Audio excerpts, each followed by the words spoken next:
Do you remember how to add and subtract fractions? Oh boy, I know I do. And it's really easy if you have a common denominator. So when you have the common denominator, keep that same denominator there. All you need to worry about adding is the numerator. If you're doing this with variables, that's fine too. 5 minus 3 is 2. Denominator is the same.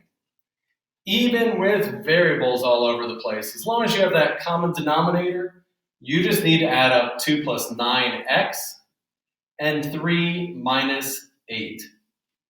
Adding and subtracting fractions is easy. However, they get more complicated if suddenly we're looking at things that have different denominators, in which case before you add or subtract, you need a common denominator. We'll find out how to do that by finding those common factors. This is 2 times 4, this is 2 times 4. This one, not quite so easy. To find that common denominator, sometimes you'll need to just multiply by whatever that common part was.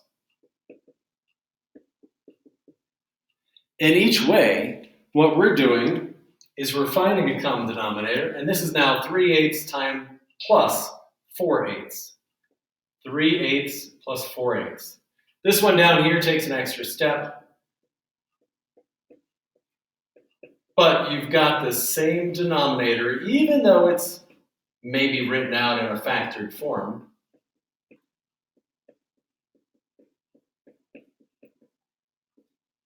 Hopefully you remember how to do this. And that would be a good exercise. There's only one slight drawback to this, and that's probably that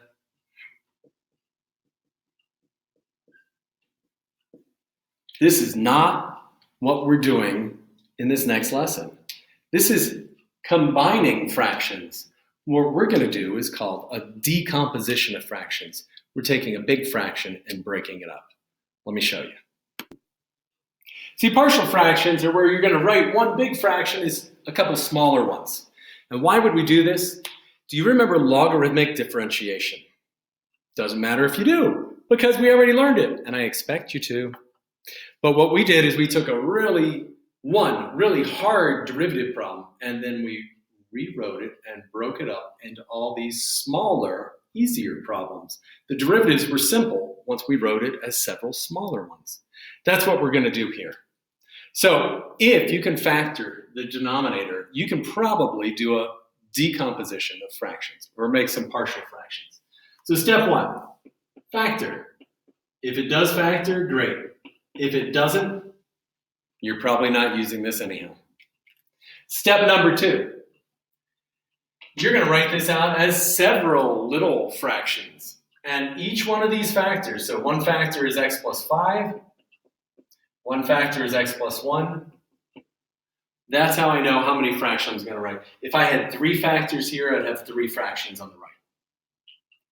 Step 3, you need to put something into the numerator. We're going to put in a variable here. That variable, in this case, will be a and b, just because alphabetical order, it's a thing, go with it. There's something else I'm writing down here. We'll see it in other examples. But if this factor is a first degree, this is a linear, then this will be x to the 0, just a number. X to the first, x to the 0. If my factor was x squared down here, I would need to write a linear equation up there. Like I said, we'll see that momentarily.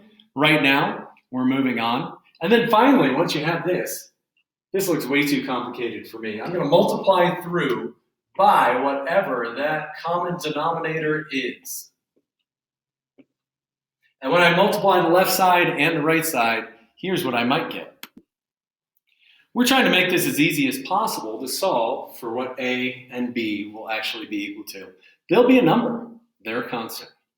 So our final step, that last step is the hardest one to get your head around, but it's actually really easy math. We need to solve for a, b, and c. I'm going to erase some of these earlier steps and show you.